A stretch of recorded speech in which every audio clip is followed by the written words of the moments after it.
Right now at 5, love beyond words. The widow of the Alabama native killed in a workplace shooting outside of Chicago opens up on Facebook her emotional post that is telling the world why Josh Pinkard is such a special person. And then this search is on for the masked man who robbed a busy jewelry store in Hoover. The unusual item police say they were carrying during that robbery. And later, the new era of real estate agents. Why you could be having a house shown with someone who is carrying a gun. Now, ABC 3340 News at 5. First at 5, we start with the weather. And if you're outside, you know it. It's rainy, overcast Sunday afternoon across all of central Alabama.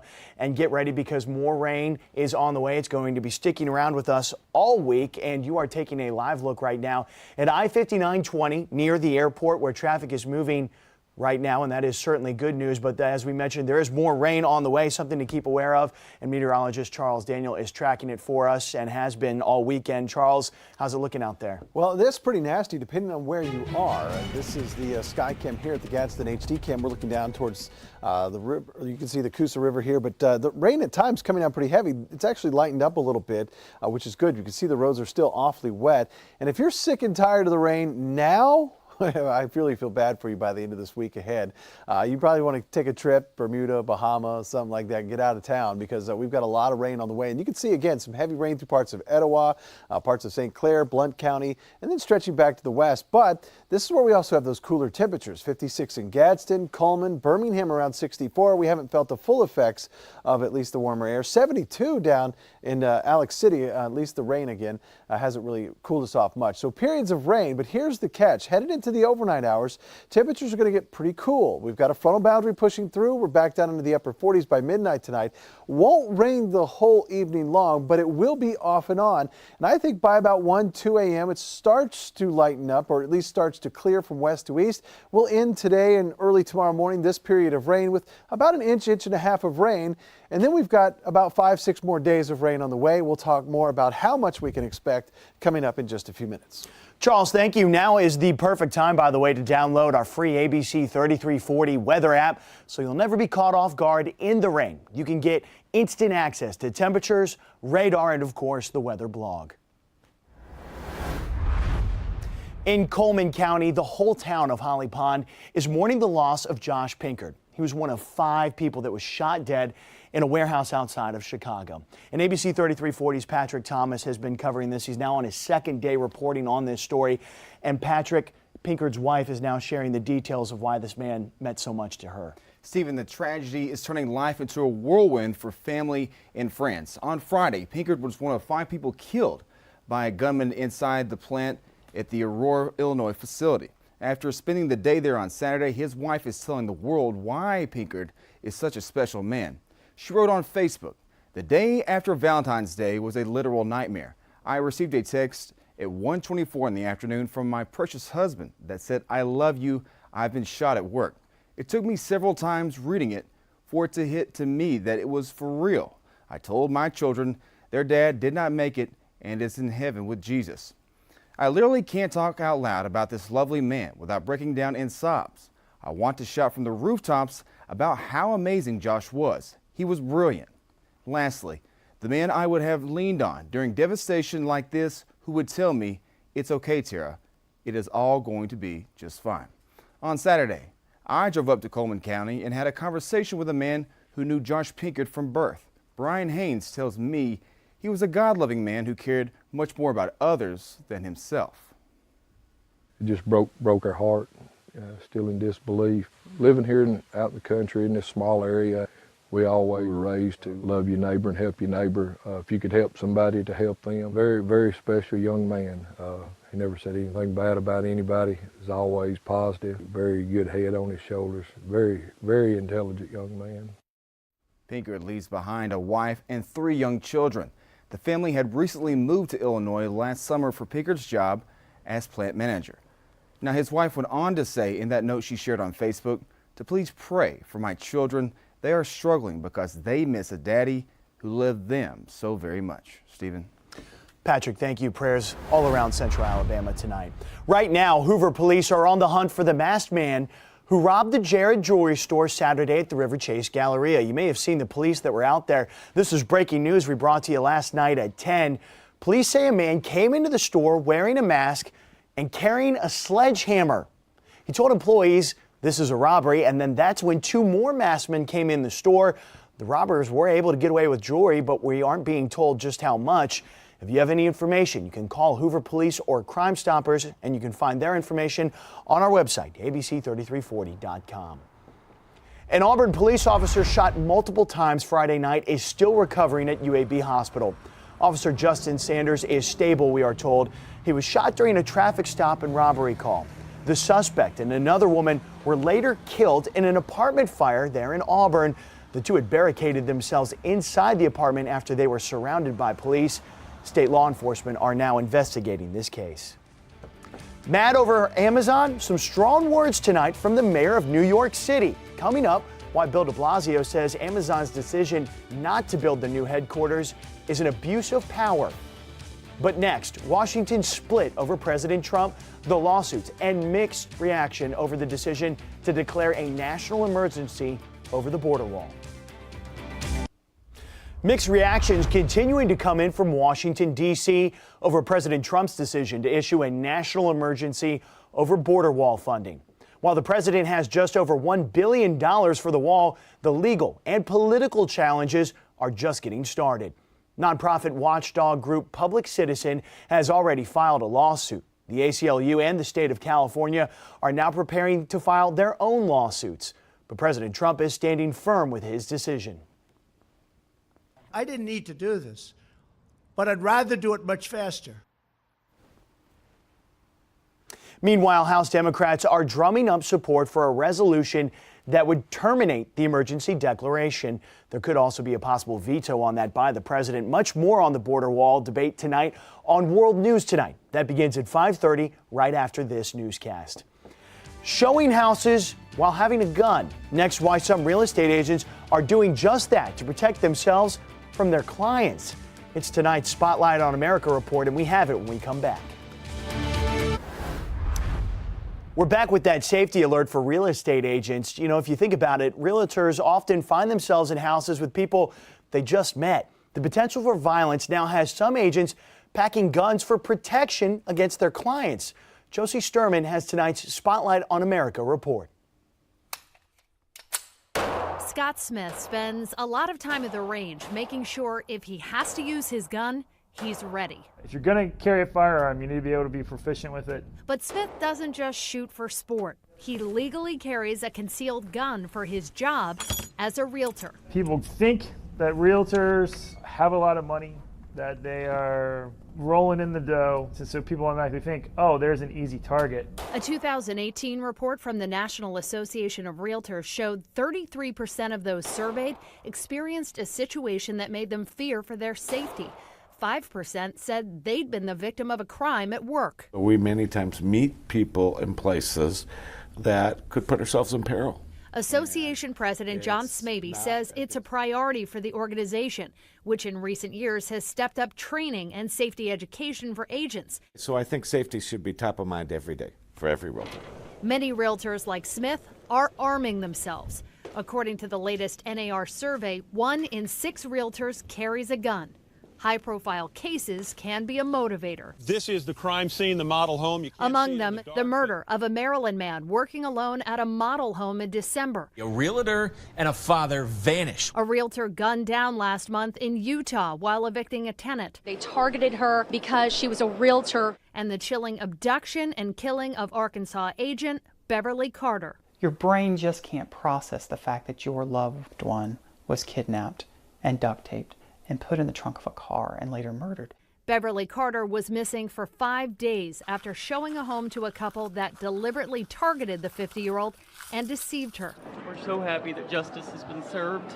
A foundation started by her son now works to train realtors on best safety practices. Simply carrying a gun, Carl Carter Jr. says, isn't enough. A gun would not have saved my mother's life that day. There were a number of business decisions along the way that led her to that vacant room on the second story of a home where she turned from taking a photograph and she was met with a taser in her side. There was no time to turn and grab a gun. But for realtors who want the option to concealed carry, it's not as easy as just picking one up. The National Rifle Association says 8 states, mostly along the coasts, can put severe limits on those who want to legally carry.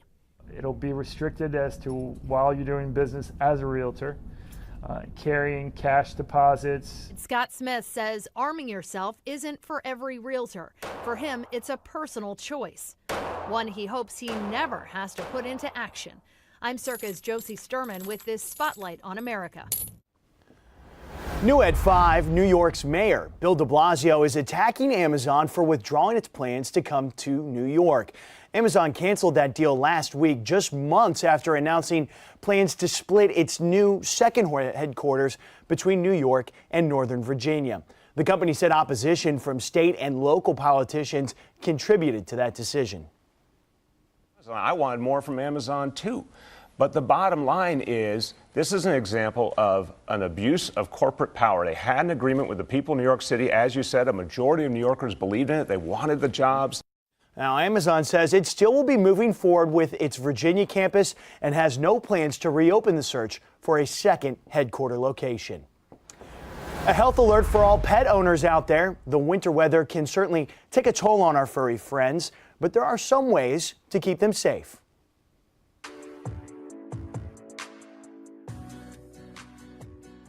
Hey, I'm Dr. Smith, and while the holidays are officially behind us, winter has just begun. Sometimes our pets don't handle the chilly weather quite as well as Rudolph does, so it's important to take some special precautions. First, avoid full body clipping and shaving during the winter months because fur acts as insulation. However, if you have a pet with long hair around the legs, trimming the feathers may help prevent some snowballs from forming, which can be quite uncomfortable. Next, be on the lookout for salty sidewalks, which can be irritating to an animal's paw pads. Use pet-friendly products when de-icing, and remember, if it's too cold for you, it's too cold for your pet, so bring them inside. Well, something to keep in mind if you're dealing with snow there. Nothing that we have to deal with here, Charles. I know no snow in the forecast, although we are getting a lot of precipitation, just kind of more on the rain side, right? You know, and salty sidewalk. Speaking of salty, this guy. Hey! Here's what you're going to have to worry about, though. Your pets the next couple of days, they're going to be doing the doggy paddle, right? We're all going to be doing the doggy paddle by the end of this week ahead because we are expecting so much rain. Right now here at the Jasper Skycam, 61 so far. Look at the roads, still pretty damp at this point. The rain's lightened up a little, but it was a little heavier just a few minutes ago. Again, at times quite heavy in some spots. Let me show you what's going on, though. This is all out and along a boundary that's pushing through. And notice these batches of heavier rain. It's kind of shifted off more towards the east along the I-59 corridor and eastward into parts of Cherokee County, Center, anywhere around Weiss Lake. You guys are getting a good soaking coming down. Gadsden still coming down pretty good all the way down through Southside, Rainbow City, down through Asheville. Again, that I-59 corridor, a little heavier just south of Springville, between Springville and Odenville right now, a little batch of heavier rain. So be aware of that. Be careful if you are headed out and about. Temperatures, though, range where we've had some good soaking rain. We're only in the mid-50s in Gadsden and Coleman, Haleyville. And then you see Birmingham right at 64. It's been pretty mild. I think that number begins to come down. Not too bad down in Alex City, sitting at about 72. Notice, though, the dew points in these low to mid-60s. That's where that warm front is pushed through. We're starting to see some changes, though. We're getting that cooler air, or at least drier air, trying to move back in. 50 in Haleyville. Anything above 60, remember, that's outside our comfort zone. It definitely feels like that. Doesn't really matter. It's raining pretty good anyway. Of course, we'll continue to see the showers pushing through overnight. Maybe a rumble of thunder. I don't think that's going to be a big problem, but a few strokes of lightning out there. Here comes the boundary pushing through, and as it does so, again, good chance of rain. It clears us out, though, overnight, which is going to be kind of interesting. It's going to turn a little cooler tomorrow morning. Tomorrow afternoon, maybe not quite as warm as today. But monitor this through the time frame. Look at this, 8 o'clock. The heaviest of the rain should be over with. Showers continue through, and just after midnight, we actually start to see some partial clearing. Now, I think this is very, very optimistic. I still expect to see at least a few clouds around tomorrow morning. Cloud cover begins to return later in the afternoon, but notice the highs only in the 50s. What the big problem is will be the next couple of days of rain after tomorrow. In fact, we run all the way through Friday. Some areas will get 3, 4, 5 inches of rain. this is actually backing down, and I'm not really ready to do that just yet. I think some areas will get 5 to 10 inches of rainfall by the time we get to the end of the following weekend. So a week from today, it's going to be a very wet couple of days, and just be ready for it, okay? Tomorrow, probably the best day to be out and about if you have the opportunity to do that. I think it's just going to be cloudy and rainy. But tonight, periods of rain, cloudy and cooler before the clouds break early. Highs tomorrow only around 56. It will be definitely a cooler day, but that's where we should be this time of year. And here's that 7-day forecast. Again, tomorrow, I think most everybody stays dry except for a very small chance of a shower popping up. The next couple of days, heavy rain at times. Temperatures will fluctuate close to 70 at times. That's where we have our best chance of hearing a few rumbles of thunder, and that will last all the way through next weekend. 10 inches of rain in some isolated spots. That obviously seems like a perfect recipe for flash flooding in cases. Flooding's going to be the big concern. Flash flooding if we get a good strong thunderstorm or some heavy rain coming in. But I think, again, 10 inches, it's spread out over time. Y'all just be ready for it. Your yard's going to be a mess. All right, something to keep in mind. And now let's check in with Jamie for a look at sports. Well, coming up in sports, Coach Avery Johnson talks about his Bama basketball team being in shark-infested water. And we'll hear from Auburn's coach Bruce Pearl, who's working on instilling confidence in his players. The Pepsi Sports Desk with Jamie Hale. I'm not holding them accountable enough. I just got to figure out a way to do a better job to get this team to perform better. Coming home after a tough loss on the road, Alabama should have been a more mentally and physically tougher team than Florida. But the Tide was not the aggressor in a game it needed to win. The Crimson Tide was outshot, out-rebounded, and out-hustled in the first half of their game against the Gators. It took Bama almost 8 minutes to score, and the second half was even worse. Florida took less than 7 minutes to extend its lead to 17 points. The final 71-53, a reflection of just how badly the Crimson Tide got beat. They had 2 chances this week to boost their NCAA tournament resume, and now they're 6-6 in the SEC. It's a dogfight. This is shark-infested waters. You got to be ready to play. You got to be mentally tough. Everybody's fighting for positioning. Everybody's watching bracketology or whatever it's called. So, again, I just got to do a better job.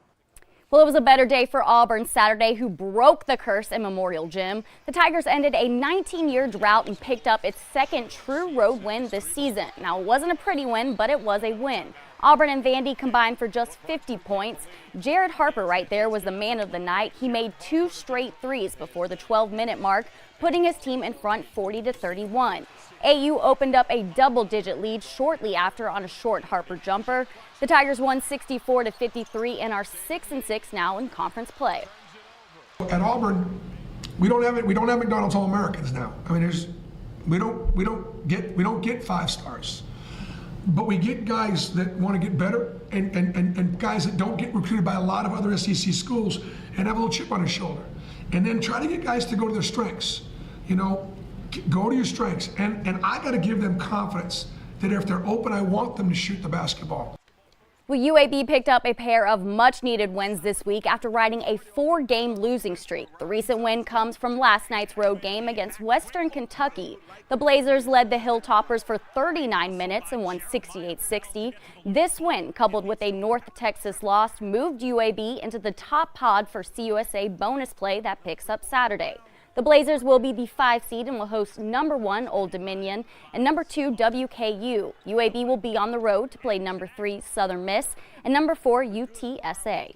Well, we've got to go back to the AHSAA Wrestling Championships because this guy deserves to be talked about. Alexandria senior Christian Knopp closed out his high school career with a pin yesterday in the 195-pound class in the 1A through 5A over Corner's Cole Fuller. That pin right there gave Knopp the award of becoming the first AHSAA wrestler to win 4 state titles with undefeated records. He went 71-0 and finished his career 235-0 to rank 3rd nationally in consecutive wins. When I was on varsity in 7th grade and 8th grade, I didn't think about, having a career record or anything like that. It was just kind of like goal by goal, day by day, and to cap it off like this, oh man, it's freaking awesome. And coming up at 10 tonight, we'll highlight Thompson's Gabe Hixenbaugh, who led the Warrior domination in 7A by getting his 5th state title in the 138-pound class. He's also started wrestling in 7th grade and finished his career with an outstanding record. We'll hear from Gabe again later tonight. That's a pretty impressive record, Jamie. That is. I mean, Both to go of those 4 wrestlers, years I mean, and to never lose a match. 235-0, like that's insane. Didn't you used to wrestle? No. Oh. No. I thought you did. I would have gotten killed. they would have beat up on me, yeah. Let's talk rain. Let's show the maps, and I want to show you these showers off and on tonight through early tomorrow morning. Some of these will be heavy at times, and as we head into the morning hours, actually, I think we get a brief clearing early, but clouds return tomorrow. Tomorrow, the rain chances are limited. But take advantage of that. If you've got the day off, if you're lucky enough, I know it's President's Day, but here, look, the rest of the week, off and on rain, sometimes heavy. And I think by the time we get to the end of next weekend, some areas could see 5 to 10 inches of rainfall. Charles, thank you. That is all the time we have for now. Be sure to join us again for the news at 10. We'll have the latest forecast to get you ready for the week. We'll see you then.